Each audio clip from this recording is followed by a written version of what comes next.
Swissport has launched a partnership with UK-based firm Aurrigo, trialing the use of a fully autonomous electric ground handling vehicle. The trial will take place at Zurich Airport. I might be biased, but this is definitely the best airport in the world and is the first of its kind. I'm glad we're now joined by Warwick Brady, the CEO of Swissport. Thank you so much for your time. Really appreciate it. Talk to us about that new technology.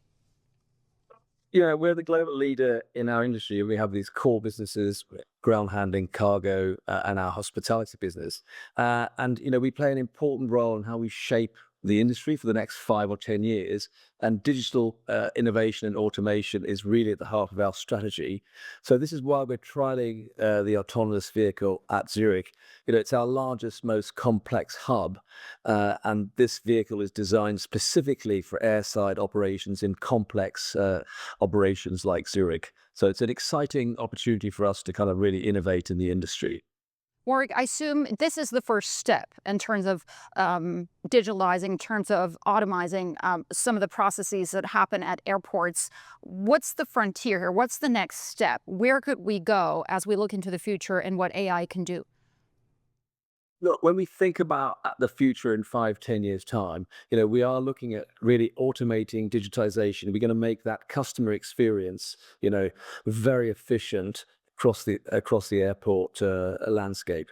We as an industry play a very important part of connecting, obviously, the world together. But we see it's going to be. I think it's going to be very important as it's harder to get skilled labor over the next few years, and this technology will work alongside our skilled people and sort of replace some of those repetitive labor-intensive tasks and allow our skilled people to really work on some of the critical safety elements of delivering the operation. So I think technology, innovation, and automation is really the heart of our sort of long-term strategy to lead the industry. Warwick, can you just elaborate on what are the key operational challenges that you hope to target with these new technologies? That when you think about Zurich as an airport, as obviously you're going to be leading this trial with some of our large customers like Swiss. There's the front of house check-in, and then there's the ramp, and the ramp is where it's most complex, where safety is absolutely critical. And I think taking out some of the sort of manual labor and skilled tasks and replacing them with automation, I think is going to be is really the future. Autonomous vehicles, taking baggage from the baggage hall to the aircraft, pushback dollies, etc. All of those, I think you will see an automation. And then our objective is, as the market leader, is to be the heart of operating that equipment and managing the ramp in that kind of complex environment. Because if you think about Zurich, you've got summer, very hot, you've got winter, snow, you've got multiple vehicles, you've got multiple people, multiple airlines. I mean, and of course, it's a large transfer hub, so the complexity of getting baggages off one airplane and putting them on the other, I think automation will play a very important role and will effectively work hand in hand with our people. Well, on that point, Warwick, if the trial goes well in Zurich and if you roll out these technologies more broadly, what does that mean for your workforce? What kind of reductions could we be looking at here?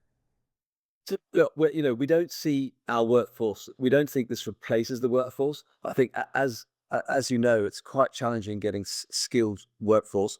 97% of our sort of 65,000 people are skilled. But I think we see these vehicles working alongside our people and people focusing on, the much more skilled and critical safety tasks than doing those sort of repetitive tasks that can be done by automation. Warwick, this is Carolyn. You do have a big cargo business, and of course, you've been impacted heavily, I assume, by the whipsaw of tariff news. Some days they're on, some days they're off, and there's a court order blocking the tariffs. How much visibility have you got, depending on the very limited visibility that your clients have? We've got very large cargo business. We've also got a large cargo business in the US. And what we've seen since Liberation Day is a significant volatility in the cargo volumes. But we've got a unique business model. So we've got a geographical platform that we're able to respond very quickly to these changes. And what we've seen is you've seen these ebb and flows of cargo depending on what was happening with the tariff changes. So we saw a big uptick in pharma into the US just before they were going to discuss or announce the tariffs. But you saw shippers really storing cargo, and that benefited us because, of course, we get storage fees as well. But we have seen a decline in volumes in the US and some key cargo hubs in Europe and Africa into the US. But we've also seen quite a lot of changes in trade flows, which we've benefited from. So overall, whilst we do see a downturn, we're kind of cautiously optimistic that as this plays out, especially now, so there's a block on the tariffs in the US, we do see a kind of normalization over the next 2 or 3 months. But we are also well positioned for a downside case that we're prepared for in upside and taking an opportunity as we grow into this kind of uncertain and flux times. It's really interesting to hear about your cargo business work. Obviously, you also have very much exposed to what passengers are doing. And post-pandemic, there's been this huge uptake in terms of revenge travel that has moderated somewhat. We're now reading that there aren't enough planes out there. It's very hard for the airline industry and for airports to get it right, to get the number of slots right, to get the number of airplanes right, to get the number of flights right, to get the number or to get the ground handling staff right. Where is the industry, the whole ecosystem now in terms of delivering good quality service to passengers? So I think you see the massive change since COVID, right? I think certainly our business, we're really not only the market leaders in size, but we're the market leaders in customer service and operations, delivering across the industry. Now, what we do see, because we're plugged in, we've got 850 customers, so we do get very good feedback on where the market's going. And what we've seen really in the summer is we've still got quite a strong demand from the passenger side.